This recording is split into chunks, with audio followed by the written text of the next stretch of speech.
The lecture hall on Prime was the largest building Morgan had ever seen. It could hold 3,000 beings from across the known galaxy, and today every single seat was filled.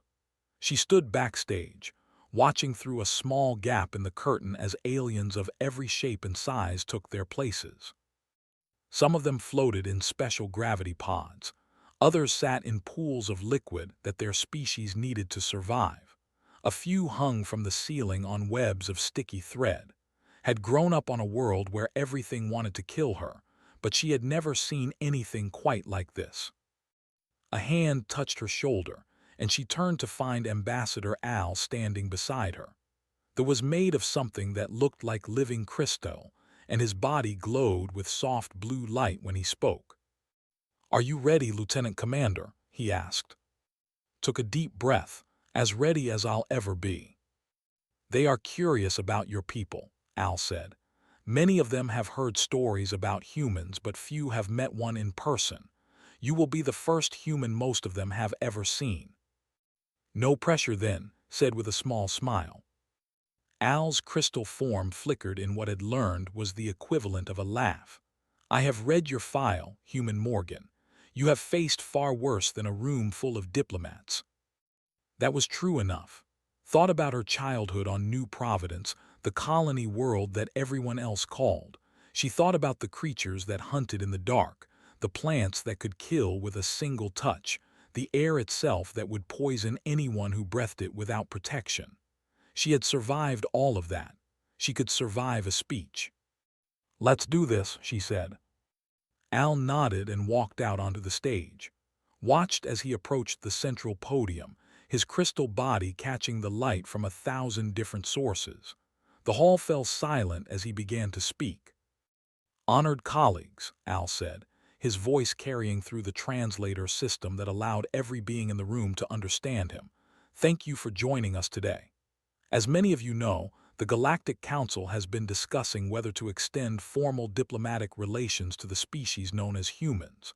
They are a young species, having achieved faster-than-light travel only 40 of their years ago. But in that short time, they have done something remarkable." He touched a control panel, and a holographic image appeared behind him. It showed a small blue planet floating in the darkness of space. "This is Earth, the human. It is a pleasant world by most standards, with a comfortable climate and abundant resources. But the humans did not stay there. They spread outward, claiming new worlds, building new colonies. And then they did something that no other species in recorded history has ever done." The image changed to show a different planet. This one was green and blue as well, but there was something wrong about it, something dangerous. "They colonized this world, 442b. The humans call it New Providence. The rest of the galaxy has given it another name." Al paused, and when he spoke again, his voice was heavy. "They call it—" A murmur ran through the audience. Could see delegates leaning forward in their seats, their attention fully captured. "The planet's threat index registers at 94% lethality for bipedal life forms," Al continued. "For comparison, the highest index we typically consider suitable for colonization is 12%. By all rational standards, no species should be able to survive there. And yet the humans have lived on for 23 years. Their current population is approximately 80,000 individuals." The murmur grew louder. Saw several delegates turn to whisper to their neighbors. "Today, we have with us a human who was born and raised on. She has agreed to share her experiences with this assembly. I present to you Lieutenant Commander Morgan of the Earth Colonial Defense Force." That was her cue. Straightened her uniform, took one more deep breath, and walked out onto the stage.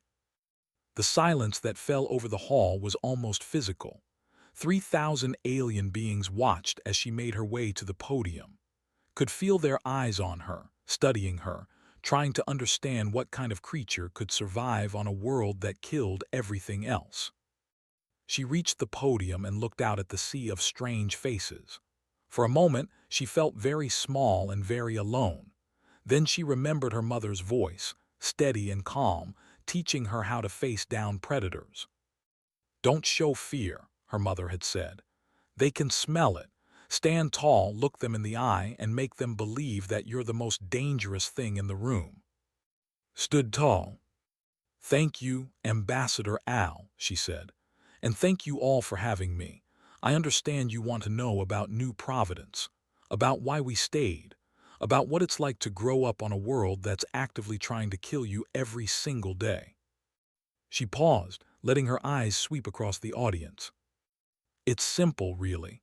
We stayed because it was ours, because our grandparents died building it into something livable, because every piece of that world that isn't trying to kill us is something we earned." She touched the control panel, and the image behind her changed to show a settlement. It wasn't much to look at by galactic standards, just a collection of reinforced buildings surrounded by high walls and electrified fences. But too, it was the most beautiful sight in the universe. "This is Port Miller," she said. "This is where I grew up. It's named after Commander Ben Miller, who led the first successful defense against a mega-predator attack in the second year of the colony. 60 people died that day, but they held the line. The next time the creatures came, we were ready."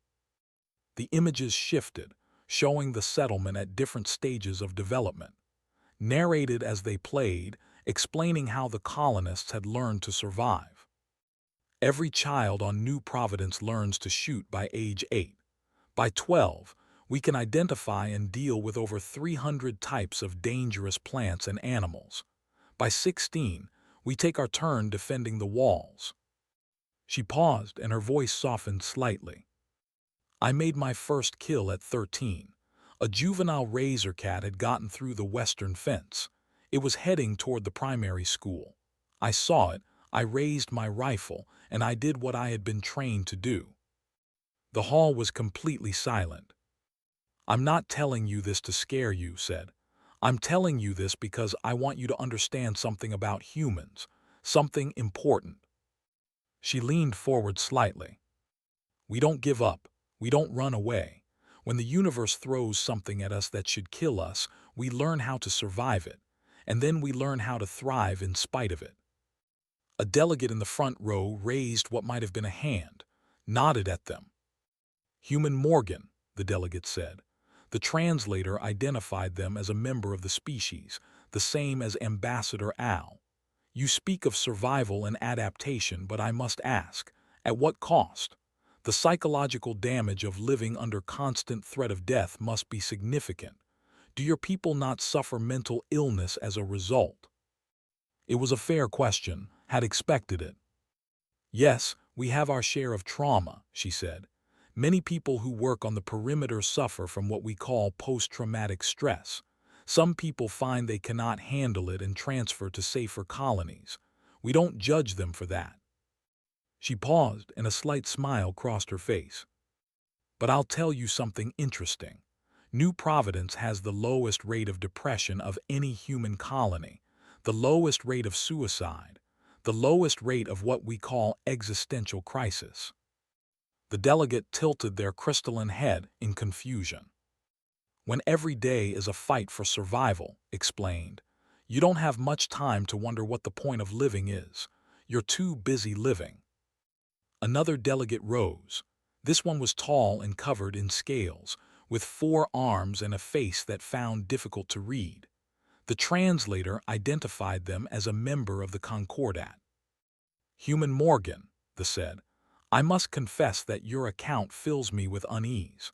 They have always believed that the mark of an advanced civilization is the ability to avoid unnecessary danger. What you describe sounds less like civilization and more like willful recklessness." Turned to face the directly. "With respect, delegate, I think you're missing something. We didn't colonize New Providence because we wanted danger.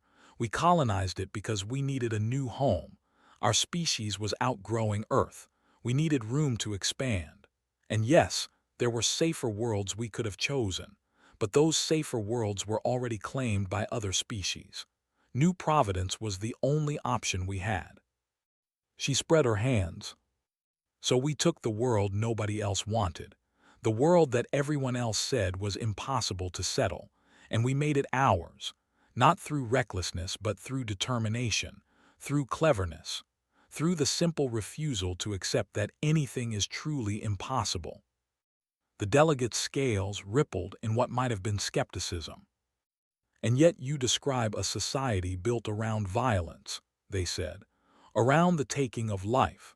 How is this different from the predatory species that the Council has traditionally sought to contain? His expression didn't change, but something in her posture shifted. The delegates who were watching her closely noticed it, a subtle tension that hadn't been there before. "Let me tell you a story," she said quietly. 5 years ago, a ship from the Federation entered our system. You all know the slavers, raiders. They've been preying on weaker species in the outer regions for centuries. Several delegates nodded. They were a well-known problem that the Council had never quite managed to solve. The ship was damaged, continued. Their engines were failing. They sent out a distress call asking permission to land on New Providence for repairs. She paused, letting the implications sink in. We knew what they were. We knew what they had done. We knew that if we let them land, there was a good chance they would try to take prisoners for the slave markets, especially children. The hall was absolutely silent. But their ship was dying. They were going to die if we didn't help, so we faced a choice. Let them die in space or let them land and take our chances. Looked out at the assembled delegates. We let them land. A ripple of surprise went through the audience. The delegates' scales stood on end. The captain was named Al. Big fellow, 4 arms, lots of teeth, the usual. He had about 50 crew members, all armed to the teeth. They landed at Port Miller and we met them at the landing pad. 50 of them, 200 of us. His voice was calm, almost casual. Al looked at our weapons, looked at our faces, and I watched him do the math. He had 50 experienced raiders. We had 200 colonists, including children and elderly. By any reasonable calculation, he should have had the advantage. She shook her head slowly. But here's the thing about growing up on a world that's trying to kill you. You learn to recognize predators. You learn to read their body language. You learn to know when they're about to attack. The display behind her changed to show what appeared to be security footage. A landing pad, a vessel, 2 groups of people facing each other. I was 26 years old. I was standing next to my mother, Lisa Morgan. She was 53, and she'd survived more close calls than I could count. She was the one who spoke first. The footage began to play. A human woman stepped forward from the group of colonists. She was of average height, with gray streaks in her brown hair and a face that had been weathered by years of hard living. Her voice was clear and steady. "Welcome to New Providence, Captain Al. We understand you need repairs. We're prepared to offer assistance on one condition." The captain's translated voice came through, dripping with contempt. "And what condition would that be, small creature?" Lisa Morgan smiled. It was the same smile had inherited, the one that didn't quite reach the eyes. "You will behave yourselves as guests. You will not threaten, harm, or attempt to take any citizen of this colony. You will complete your repairs and leave within 48 hours, if you break these terms." She paused, and when she spoke again, her voice carried something that made even the viewing delegates feel uncomfortable. "If you break these terms, none of you will leave this world alive." The footage continued. Al laughed, a harsh barking sound. "You threaten us, 50 of my warriors against your farmers and children. You are either very brave or very stupid, small creature." Lisa Morgan didn't flinch. "Neither, Captain. I'm just stating facts. You see, you're standing on, you've probably heard the stories. What you haven't heard is what we've learned from living here." She gestured at the colonists behind her. "Everyone you see here has killed to survive. The 12-year-old on my left made her first kill at 9. The elderly man on my right lost his arm to a stalker vine and killed the creature with his bare hands afterward. The pregnant woman behind me cleared a nest of acid spitters 3 weeks ago. Her smile widened. We are not farmers playing at being warriors, Captain. We are warriors who happen to grow food, and we have been fighting things far more dangerous than you since before your grandparents were born. The footage showed Al's posture changing, uncertainty creeping into his stance. So here's what's going to happen, Lisa continued. You're going to repair your ship, you're going to leave, and you're going to tell everyone you meet about what you saw here today, about the humans who live on the world that kills everything else, about the humans who looked at 50 raiders and didn't blink. She stepped closer to the captain, close enough that the height difference was stark. She had to look up to meet his eyes, but somehow she seemed like the larger presence. And if you ever come back, if any of your kind ever threatens our home again, we will show you why we're the only species in the galaxy crazy enough to call this place home. The footage ended, stood at the podium letting the silence stretch. They completed their repairs in 18 hours, she said. They left without incident, and in the 5 years since, not a single vessel has entered our system. She looked at the delegate. You asked how we're different from predatory species. The answer is simple. Predators hunt because they enjoy it. They take because they can. We fight because we have to. We kill because the alternative is to let our children die. Her voice hardened. But we don't start fights, we finish them. And we always give the enemy a chance to walk away, every time, even when we know they don't deserve it. The delegates slowly lowered themselves back into their seat. Ambassador Al stepped forward again. Thank you, Lieutenant Commander. Your testimony has been most informative. He turned to address the full assembly. Honored colleagues, I believe we must consider carefully what we have heard today. The humans are not what many of us expected. They are not the simple primitives that some of our surveys suggested. They are not the reckless warmongers that others feared. He paused, his crystalline form poising thoughtfully. They are something far more interesting. They are survivors, adapters, a species that has turned adversity into strength and violence into protection. A new delegate rose. This one was tall and thin, with skin that seemed to shift colors as watched. The translator identified them as a member of the collective. If I may, Ambassador, they said, I would like to ask the human one more question. Al nodded. Please proceed. The turn to Human Morgan. Everything you have described paints a picture of a fierce and dangerous people, but I sense there is more to your kind than violence. Tell me, what do you dream of? When the fighting is done and the predators are held at bay, what does your heart desire? Was quiet for a long moment. It was a beautiful question, and it deserved a beautiful answer. My grandmother was named Palmer, she finally said. She was one of the original colonists. She was a botanist back on Earth. That means she studied plants. She spent her whole career looking at flowers. Then she volunteered for the New Providence expedition because she wanted to see what grew on other worlds. A small smile crossed his face. She arrived to find a planet covered in things that wanted to eat her. Carnivorous plants, toxic spores, vines with thorns that could punch through body armor. Nothing beautiful, nothing gentle, just endless creative ways to die.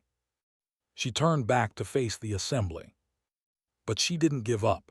She spent 40 years studying that hostile vegetation, cataloging it, understanding it, and in her final decade she discovered something incredible. The display changed to show a flower. It was small and delicate, with petals that seemed to shimmer between blue and gold. She found this, the Providence lily. It only blooms for 3 hours once every 7 years. It's incredibly rare. Most people on New Providence have never seen one. His voice softened. But my grandmother found it, and she spent her last years cultivating it, learning how to grow it, teaching others. When she died, she left behind a garden of 300 Providence lilies, the only such garden in existence. She looked at the delegate. What do we dream of? We dream of gardens, of beauty, of a day when our children can walk outside without fear. We dream of a universe where we don't have to fight anymore. Her jaw tightened. But until that day comes, we'll keep fighting, we'll keep surviving, and we'll protect our gardens with everything we have. The delegate's skin had shifted to a soft, thoughtful gold. The being inclined its head respectfully. Thank you, Human Morgan. I believe I understand now. Ambassador Al was about to step forward to reclaim the podium when a commotion arose near one of the entrances. A junior aide was pushing through the crowd, clearly agitated. The aide reached the stage and spoke rapidly to Al in the language. Even without understanding the words, could read the ambassador's reaction. His crystalline form flickered from blue to a sharp purple, a color she had learned meant alarm. Honored delegates, Al announced, his voice tight, I must inform you of a developing situation. We have received word that a battle fleet has entered this system. 12 vessels, including 3 heavy warships. Panic began to ripple through the audience. They had never been bold enough to attack a council installation before. They are broadcasting on all channels, Al continued. They claim to be here for the human. Every eye in the room turned to Morgan. She hadn't moved, hadn't flinched. Her expression was calm, almost peaceful. Well, she said quietly, I suppose Al didn't pass along my mother's message after all. The next hour was chaos. Delegates scrambled to contact their governments. Security teams rushed to defensive positions. The Academy's protective shields were raised, but everyone knew they wouldn't stand up to a prolonged attack from 12 warships.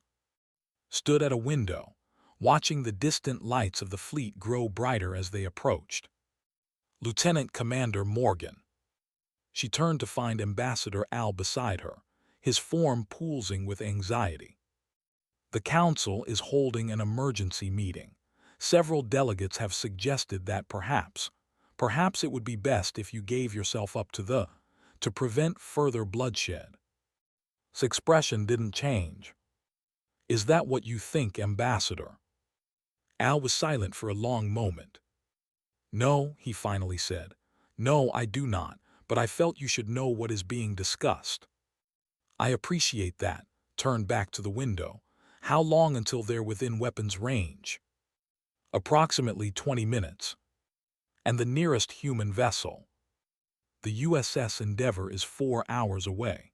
They received our distress call, but they won't arrive in time, nodded slowly. That's fine. Fine, Human Morgan, there are 3,000 beings in this facility. If the attack, they won't. Al's form flickered with confusion. How can you be certain? Smiled. It was the same smile her mother had worn on that landing pad 5 years ago. Because I'm going to give them a reason not to. 10 minutes later, Morgan stood alone on the landing platform outside the Academy. The fleet hung in the sky above her, close enough now that individual ships were visible without magnification. Her communications device crackled to life. Human female, a voice growled. You are the one called Morgan, the one from. That's right. My predecessor was a fool. He should have taken your colony when he had the chance. I will not make the same mistake. Looked up at the fleet. You want to know something interesting about humans, Commander? We have this saying, Mama didn't raise no quitter. It means we don't give up, ever, no matter how bad things look. Your determination means nothing. You are one human against 12 warships. You will surrender or you will die. You're probably right, agreed. But here's the thing. Back on New Providence, we have another saying. Everything on this world can kill you, including the Welcome Committee. She reached into her jacket and pulled out a small device. See this? It's called a dead man's switch. Right now, it's connected to a signal that's being sent to every human vessel, every human colony, and every human listening post within 500 light years. The commander's voice turned suspicious. What signal? A distress beacon. specifically a Category 7 distress beacon. Do you know what that means? Silence. It means that a human civilian is under attack by a hostile force. It means that every human who can hear it is honor-bound to respond. And it means that if I let go of this switch, if my heart stops beating, if anything happens to me or to the 3,000 beings in that building behind me. His voice dropped to something cold and hard. Then every human in this sector will know exactly who's responsible, and they will come. Not a rescue fleet, not a diplomatic mission, an extinction event. The commander laughed, but there was uncertainty in it now. You expect me to believe that your species would go to war over one female? Over one female? No, over a message. Smile widened. You see, Commander, we humans have been watching, learning. We know that there have been a problem for a long time. We know that the Council has been too divided to deal with you, and we've been waiting for an excuse. She looked up at the fleet. Right now, there are 47 human warships within response range of my beacon. If I release this switch, they'll be here in hours, and they won't be coming to negotiate. You would start a war over this. We would finish a war. The one you started when you decided to prey on species too weak to fight back. The one you continued when you threatened my home. The one you're continuing right now by threatening this academy. His voice carried across the open space, picked up by her communicator and sent to the fleet. So here's your choice, Commander. You can leave now peacefully and tell your people that's daughter showed you mercy. Again.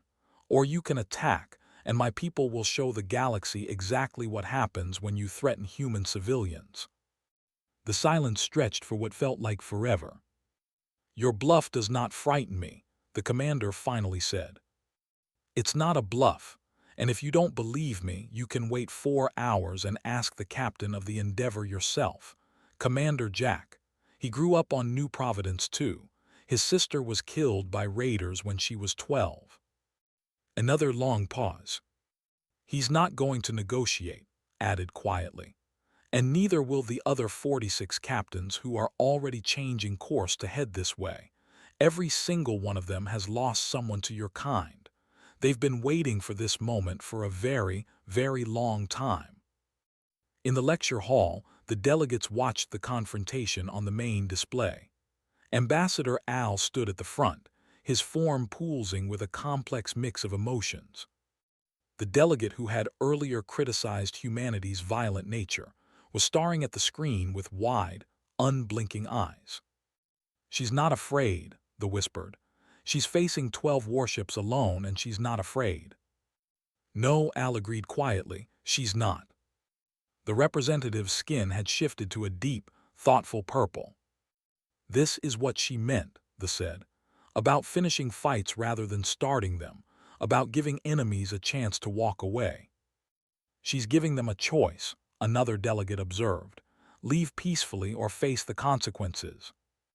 But would the humans truly come? They asked. Would they truly risk war with the over one woman?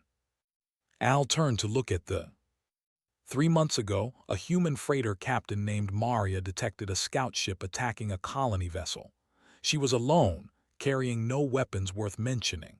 She rammed her ship into the scout at full speed, killed herself and her entire crew, saved 400 civilians.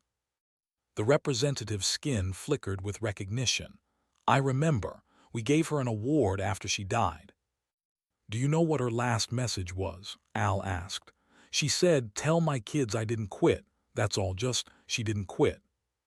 He looked back at the screen, where Morgan stood alone against the sky. Would the humans come? Delegate, I don't think they would have a choice. It's not politics for them, it's not strategy, it's who they are. On the landing platform, waited. Her finger rested lightly on the dead man's switch. Her heart beat steady and calm. The commander's voice came through again, but this time there was something different in it. You truly believe your people would come? I know they would. Even knowing they might die. Especially knowing that. His voice was soft. That's what you never understood about us, Commander. We're not afraid of death. We grew up with death. We played with death. We learned to dance with death before we learned to walk."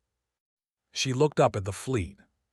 "What we're afraid of is giving up, backing down, letting the people we love get hurt because we weren't brave enough to stand in the way. This is madness. No, this is new providence. This is humanity. This is what happens when you take a species that should have died 1,000 times over and watch it refuse to stop breathing." Smiled one last time. "So what's it going to be, Commander? Peace or extinction?" The silence that followed lasted exactly 10 seconds. Then the fleet began to move. Slowly at first, then faster, turning away from the Academy, turning away from Prime, turning away from the small human woman who had stood alone against 12 warships and never once blinked. In the lecture hall, 3,000 beings watched the retreat in stunned silence. Then someone started to clap, a single set of hands belonging to a young aide who had been watching from the back of the room. The sound was strange and alien, but its meaning was clear. Others joined in, not clapping, since most of them didn't have hands, but making their own sounds of appreciation, clicks and whistles and deep humming sounds. Within seconds, the entire hall was filled with noise. Ambassador Al stood at the podium, watching the display as Morgan lowered her hand from the dead man's switch. She looked tired, he thought, tired and relieved and somehow very, very young. He turned to face the assembly. "Honored colleagues," he said, and his voice cut through the noise, bringing silence. "I believe we have seen today something that has never happened before. A single human, armed with nothing but words and will, has turned away an enemy fleet that could have destroyed us all." He paused, letting that sink in. "I move that we extend immediate diplomatic recognition to the human species, full membership in the Galactic Council, with all the rights and responsibilities that come with it." The vote was unanimous. 3 days later, Morgan stood in the same lecture hall, now set up for a very different event. She wore her Colonial Defense Force dress uniform, the medals on her chest catching the light. Ambassador Al approached her, carrying a small box. "Lieutenant Commander Morgan, on behalf of the Galactic Council, I present you with the Stellar Commendation for Extraordinary Valor. It is the highest honor we can give." Accepted the box with a slight nod. "Thank you, Ambassador, but I should tell you I was bluffing." Al's form flickered with surprise. "Bluffing?" "The dead man's switch was real enough, but the response I promised."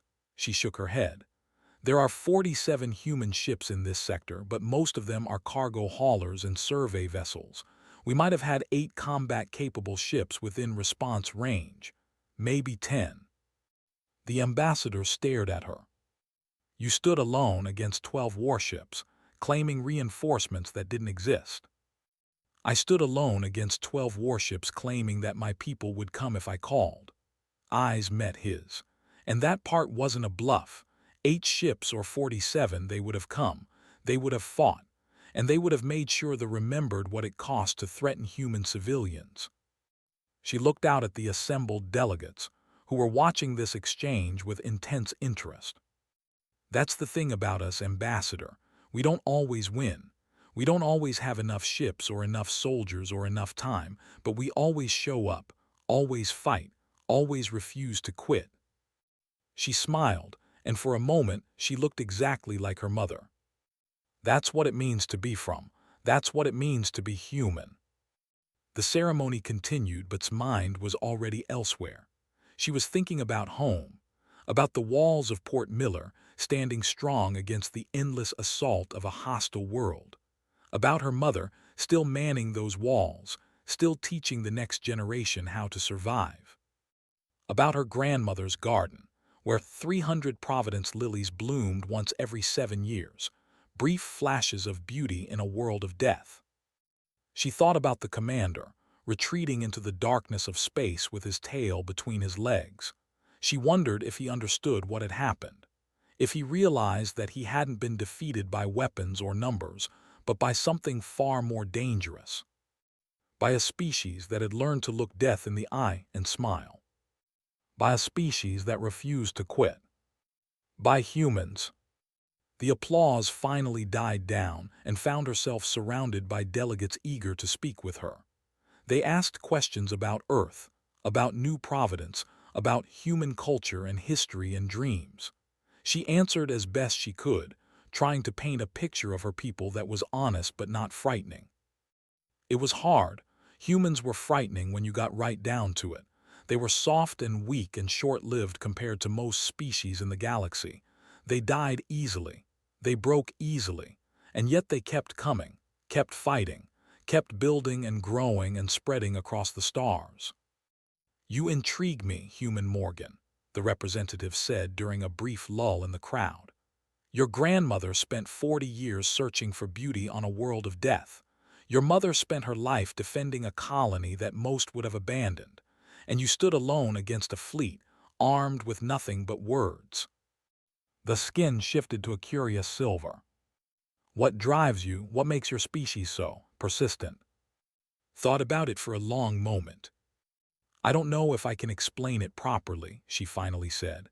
"It's not one thing, it's a lot of little things. The way the sun looks when it rises over the eastern ridge at Port Miller, the sound of children laughing in the protected zone, the smell of my grandmother's flowers." She paused. "We fight because we have things worth fighting for. We persist because giving up would mean losing those things. And we refuse to quit because that's just not who we are." They nodded slowly. "I think," the being said, "that your species is going to change everything." Smiled. "We usually do." The celebration continued late into the night. Smiled and shook hands and answered questions until her face hurt and her voice was hoarse. Finally, Ambassador Al rescued her, guiding her to a quiet balcony overlooking the city below. "You have made quite an impression, Human Morgan," Al said. "I suspect that tomorrow, every species in the Council will be requesting diplomatic missions to Earth." "Is that a good thing?" "I believe so. Your people have much to offer the galaxy, and the galaxy has much to offer you." Leaned against the railing, looking up at the unfamiliar stars. "Can I ask you something, Ambassador?" "Of course." "When the fleet showed up, when the other delegates were talking about handing me over, what did you really think? Did you think they should do it?" Al was silent for a long moment.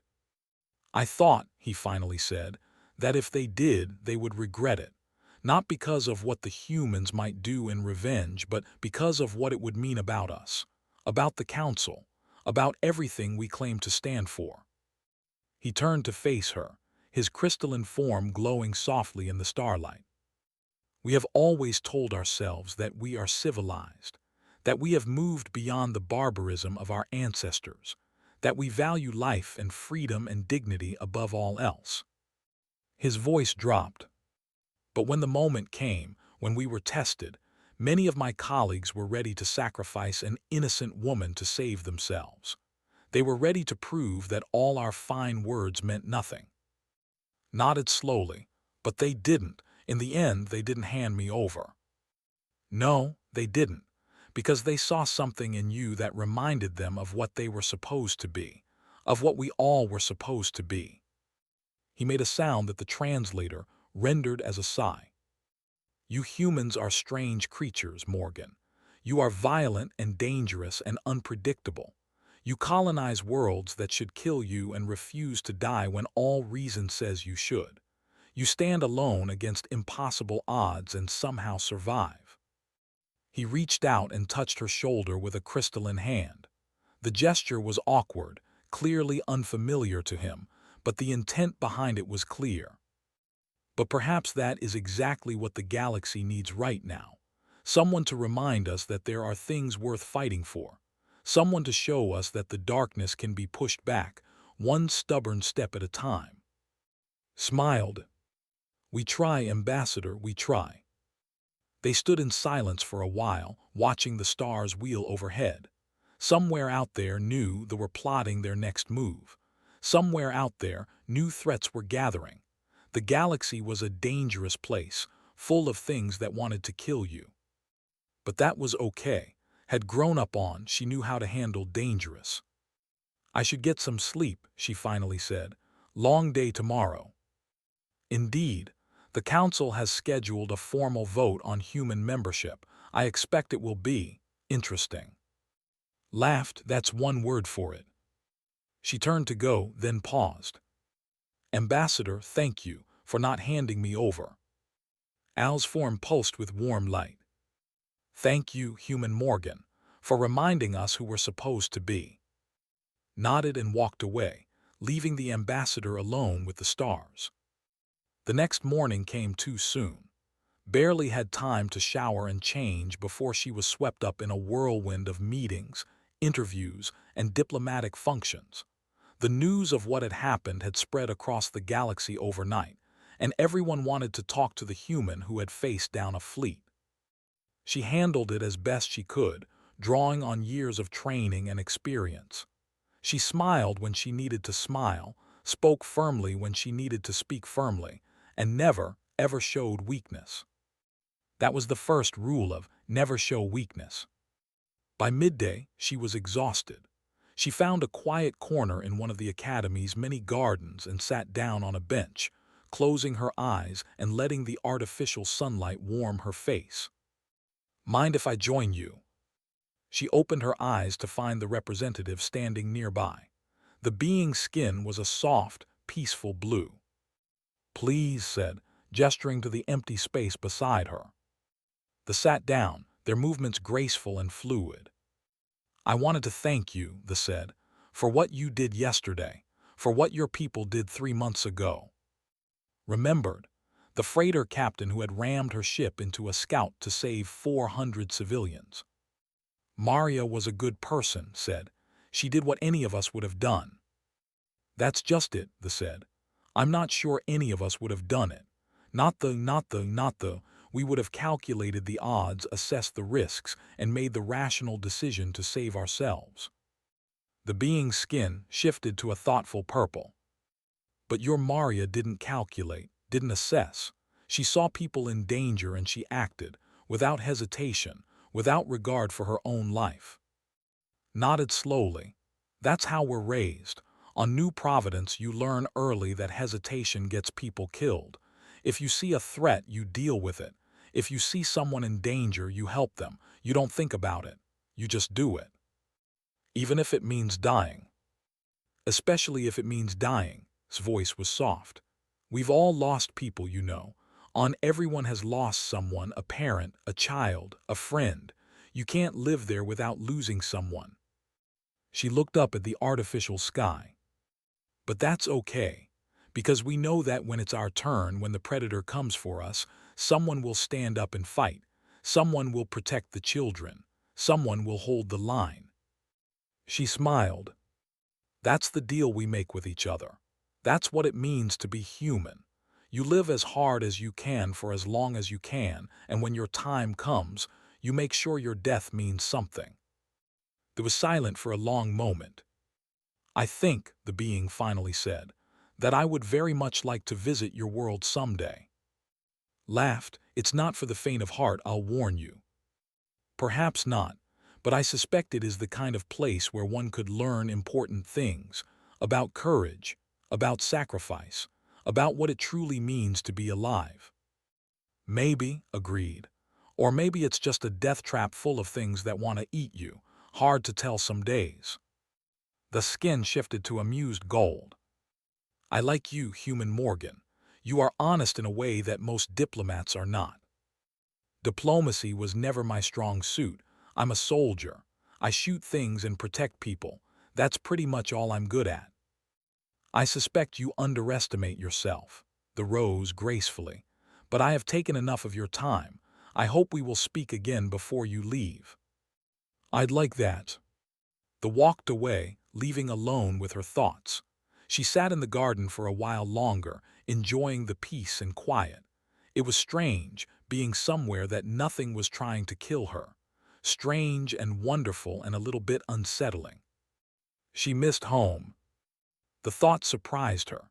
She had spent her whole life dreaming of escape, of safer worlds and gentler skies.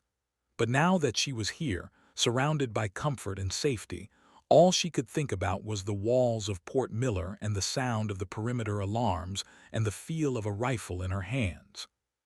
She missed the danger, missed the clarity it brought, missed knowing exactly who she was and what she was supposed to do. "You look troubled." She looked up to find Ambassador Al approaching, his crystal form catching the light. "Just thinking about home," she said. "Missing it. More than I expected." Al sat down beside her, an action that looked slightly awkward for a being made of crystal. "I have been thinking about what you said last night, about having things worth fighting for." Nodded but didn't speak. "They have not fought a war in over 3,000 years, Al continued. "We have become comfortable, safe. We have forgotten what it means to struggle, to fight, to sacrifice." He paused. "I wonder sometimes if that is why we have become so weak, so quick to surrender our principles when threatened. We have forgotten that some things are worth dying for." "It's easy to forget when nothing's trying to kill you," said. You don't get that option. The universe reminds you every single day that life is precious and fragile and worth protecting. Perhaps that is what we need, a reminder." Smiled slightly. "I wouldn't recommend as a vacation destination." "No, I suppose not." Al's form pulsed with amusement. "But perhaps there are other ways to remember, other ways to reconnect with the things that truly matter." "Like what?" "Like friendship, like alliance, like standing together against the darkness, even when it would be easier to hide." He turned to face her fully. "The humans have been alone in the galaxy for a long time, Morgan. Fighting by yourselves, dying by yourselves, surviving by yourselves. But you don't have to be alone anymore." Felt something shift in her chest, something that had been clenched tight for as long as she could remember. "That's a nice thought, Ambassador." "It could be more than a thought. The vote today will almost certainly approve human membership in the Council, and when it does, the hegemony would like to propose a formal alliance. Military cooperation, shared technology, mutual defense." Stared at him. "You're serious?" "Completely. We have much to learn from each other, I think. They have science and resources and knowledge accumulated over. The humans have something else. Something we have lost, something we need." "What's that?" Al's form pulsed with something that looked almost like hope. "Spirit, courage, the refusal to quit no matter how bad things get." He reached out and touched her hand with his crystal fingers. "We want to remember what it means to fight for something, Morgan, and we think you can help us remember." Sat in silence for a long moment, processing what she had heard. An alliance with the hegemony, military cooperation, shared technology. It was everything humanity had dreamed of since they first reached the stars, everything they had fought and died for. And all it had taken was one woman, standing alone against an enemy fleet, refusing to blink. "I'll have to discuss this with my superiors," she finally said. "But speaking personally, I think it sounds like a good idea." Al's form brightened. "Excellent, then let us hope the vote goes well." The vote did go well. By a margin of 200 to 3, the Galactic Council approved full diplomatic recognition for the human species.